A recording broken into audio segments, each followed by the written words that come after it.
Hello animators. सेब का नाम सुना है? सेब नहीं, सेब, वही सेब जो फोटोशॉप में मिलता है इनबिल्ट। आज के क्लास में हम पढ़ेंगे वेक्टर शेप्स के बारे में। अब वेक्टर क्या है, रास्टर क्या है, ये सब हम वीडियो के अंदर ही जानेंगे। थोड़ा सा ग्लिम्स दे देता हूँ।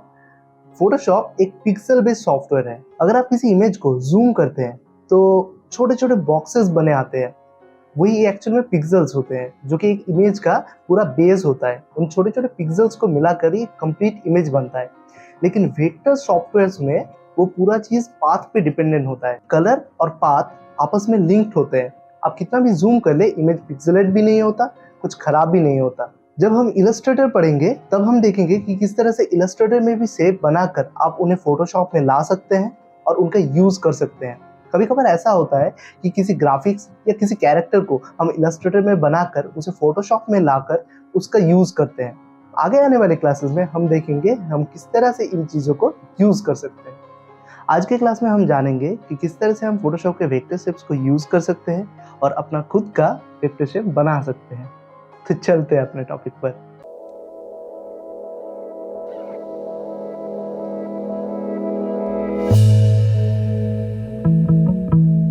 यहाँ पर है फोटोशॉप के वेक्टर शेप्स।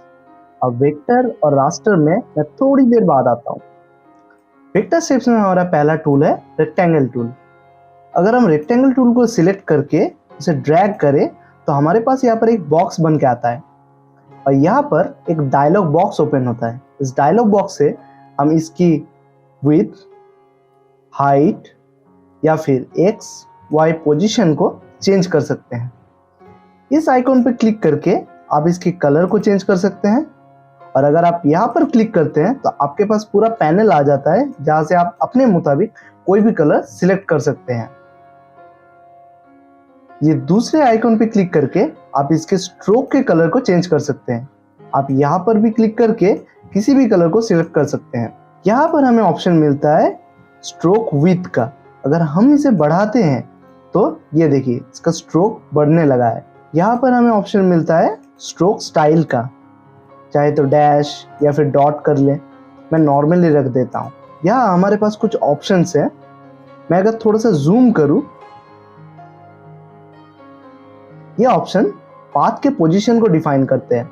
जैसे अगर मैं यहाँ पर क्लिक करता हूँ तो ये देखिए स्ट्रोक के बीच में ये पाथ आ रहा है और अगर यहाँ पर क्लिक करता हूँ तो स्ट्रोक और कलर के जंक्शन पॉइंट पर ये पाथ क्रिएट हो रहा है।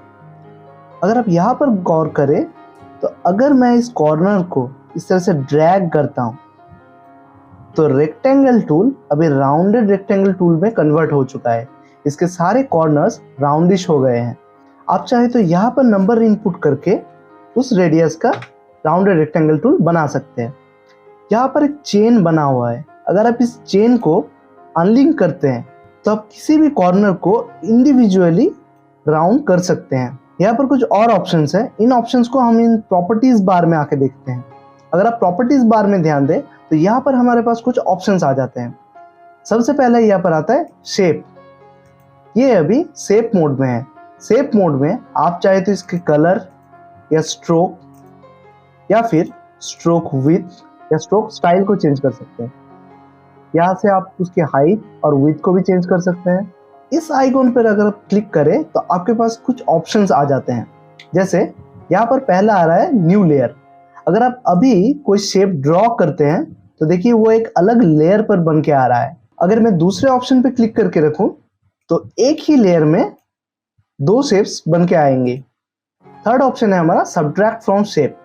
अगर मैं इस पे चेक करके यहाँ पर कोई शेप ड्रॉ करता हूँ तो देखिए ऊपर वाला शेप नीचे वाले शेप से उतने पोर्शन को सब्ट्रैक्ट कर देगा। फोर्थ ऑप्शन है इंटरसेक्ट शेप एरियाज। अगर मैं इस शेप के ऊपर कोई और शेप ड्रॉ करता हूँ तो सिर्फ इन दोनों का ओवरलैपिंग पार्ट ही रिमेनिंग रहेगा, बाकी का पार्ट डिस्कार्ड हो जाएगा। फिफ्थ ऑप्शन है एक्सक्लूड ओवरलैपिंग शेप। अगर इस शेप के ऊपर मैं एक और शेप ड्रॉ करता हूँ तो जितना पोर्शन ओवरलैपिंग है वो पोर्शन डिस्कार्ड होगा और उसका बाकी का जो हिस्सा है वही रिमेनिंग रहेगा। शेप के बाद हमारे पास ऑप्शन आता है पाथ का।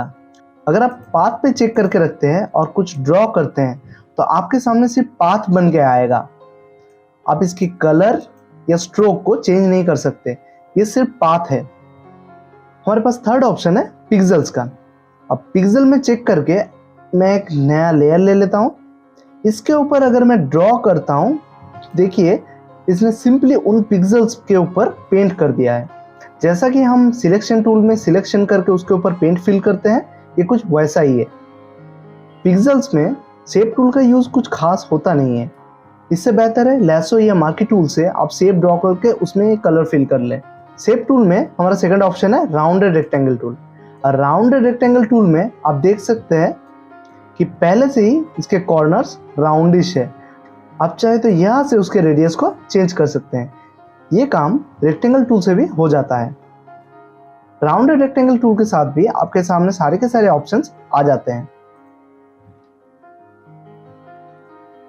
हमारा थर्ड ऑप्शन है इलिप्स टूल। इलिप्स टूल से हम जनरली ओवल या फिर शिफ्ट के साथ दबाकर सर्कल ड्रॉ करते हैं। इलिप्स टूल के साथ भी आपको सारे ऑप्शंस मिल जाते हैं। यहाँ पर मैं एक चीज़ बताना चाहता हूँ, फोटोशॉप एक रास्टर सॉफ्टवेयर है। मैंने पहले ही बताया रास्टर सॉफ्टवेयर पिक्सेल्स बेस होते हैं, लेकिन ये शेप्स वेक्टर शेप्स हैं। यानी कि अगर मैं इनको स्केल करूं, मैं इन्हें बहुत अगर छोटा बनाता हूं, एंटर दबा दिया, अब फिर से अगर मैं इनको स्केल करता हूं तो देखिए ये बिल्कुल भी खराब नहीं हुए हैं। लेकिन वही अगर मैं इलिप्टिकल मार्की टूल से एक सिलेक्शन बना लेता हूं और उसमें कोई कलर फिल करता हूं और उसको स्केल करके बहुत छोटा कर देता हूं,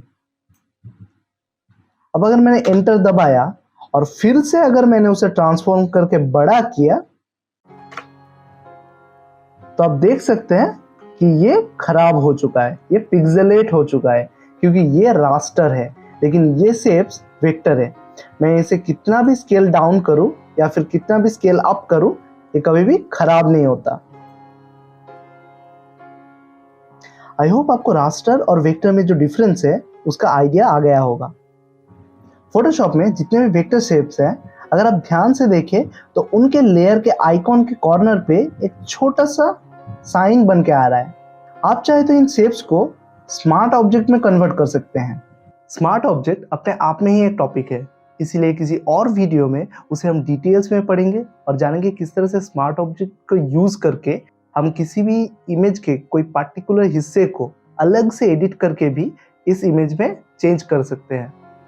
नेक्स्ट ऑप्शन है हमारा लाइन टूल। लाइन टूल से आप सिंपली लाइंस ड्रॉ कर सकते हैं। यहाँ पर इंटरेस्टिंग चीज ये है कि इस लाइन का फिल और स्ट्रोक दोनों ही मौजूद है। कि यहाँ पर हमारे पास फिल मौजूद है, अगर मैं इस फिल को चेंज करता हूँ तो ये चेंज हो गया। अब स्ट्रोक विड्थ को अगर मैं चेंज करूँ तो देखिए इतनी पतली सी लाइन है, लेकिन फिर भी इसमें स्ट्रोक और फिल दोनों आ रहे हैं। अब इसकी विड्थ और हाइट को भी यहाँ से चेंज कर सकते हैं और इसके साथ आपके पास सारे के सारे ऑप्शंस भी मौजूद हैं। अब आते हैं पॉलीगॉन टूल पर। पॉलीगॉन टूल से आप सिंपली पॉलीगॉन ड्रॉ कर सकते हैं। प्रॉपर्टीज बार में यहाँ पर आपके पास ऑप्शन आता है साइड्स का। आप चाहे तो यहाँ से पॉलीगॉन के साइड्स को बढ़ा या फिर घटा सकते हैं।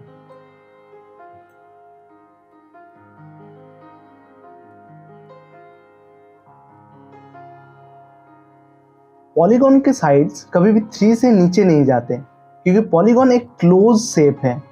सबसे कम साइड्स के साथ एक क्लोज शेप एक ट्राइंगल ही होता है। इससे अगर आप कम करने की कोशिश करेंगे तो देखिए यहाँ पर आपके सामने एक एरर आ रहा है, जहाँ पर लिखा हुआ है कि 3 और 100 के बीच में ही आपको साइड्स देने हैं। अगर आप पॉलीगॉन टूल पे रहते हुए सिंपली क्लिक करते हैं तो आपके सामने एक डायलॉग बॉक्स ओपन होता है, जैसे आप इसके साइड्स को डिफाइन कर सकते हैं। अगर आप स्मूथ कॉर्नर्स पे चेक करते हैं तो आपका पॉलीगॉन कुछ इस तरह का बन के आएगा। इसके सारे के सारे कॉर्नर्स बहुत ही स्मूथ से आएंगे। अगर आपने साइड्स 5 रखे हैं और स्टार पे चेक करके रखे हैं तो देखिए बहुत खूबसूरत से स्टार्स बन के आएंगे। यहाँ पर आपको एक ऑप्शन मिलता है इंडेंट साइड का। ये डिफाइन करता है कि हर एक पॉलीगॉन का आउटर रेडियस और इनर रेडियस में कितना फर्क होगा। जैसे अगर मैं इसे 10% करता हूँ तो अब कुछ इस तरह का स्टार बन के आ रहा है, लेकिन वही अगर मैं इसे 90% करता हूँ तो अभी मेरे पास कुछ इस तरह का स्टार बन के आ रहा है। आई होप आपको ये चीज समझ में आया होगा। इसके बाद हमारे पास ऑप्शन आता है स्मूथ इंडियन का। अगर हम स्मूथ इंडियन करके रखें, मैं इसे 50% कर देता हूं, और अगर अब मैं ओके करता हूं तो देखिए हमारे पास कुछ इस तरह के शेप्स आएंगे। ये इंडियन भी बहुत ही स्मूथ से आ रहे हैं। अभी हमारा नेक्स्ट ऑप्शन है कस्टम शेप टूल। अब कस्टम शेप टूल में अगर आप यहाँ पर ध्यान दें तो फोटोशॉप में आपके पास बने बनाए बहुत सारे शेप्स मौजूद है। आप इनमें से कोई भी शेप को सिलेक्ट करके सिंपली उसे ड्रैग करते हैं तो वो शेप आप ड्रॉ कर सकते हैं। फोटोशॉप में यहाँ पर पहले से ही बहुत सारे बने बनाए शेप्स हैं। अगर आपको कोई स्पेसिफिक शेप चाहिए, जैसे एरोज में अगर आप क्लिक करके ओके करते हैं तो आपके सामने सारे के सारे एरोज के प्रीसेट्स आ जाएंगे। अब यहाँ से किसी भी तरह के शेप्स को क्लिक करके अगर ओके दबाते हैं तो उस कैटेगरी में जितने भी शेप्स आते हैं सारे के सारे आपको यहाँ पर मिल जाएंगे। अगर आपको सारे शेप्स फिर से चाहिए तो आप यहाँ से ऑल में क्लिक करके अगर ओके करते हैं तो आपके पास सारे के सारे शेप्स फिर से आ जाएंगे। फोटोशॉप के वेक्टर शेप्स के बारे में तो आपने जान लिया है। अब इनको यूज करके कुछ अच्छा बनाने की कोशिश कीजिए। अगर वीडियो पसंद आया हो तो एक लाइक कर दो, सब्सक्राइब तो कर ही दो, दोस्तों के साथ शेयर करना मत भूलना। मिलते हैं अगले वीडियो में। Thank you.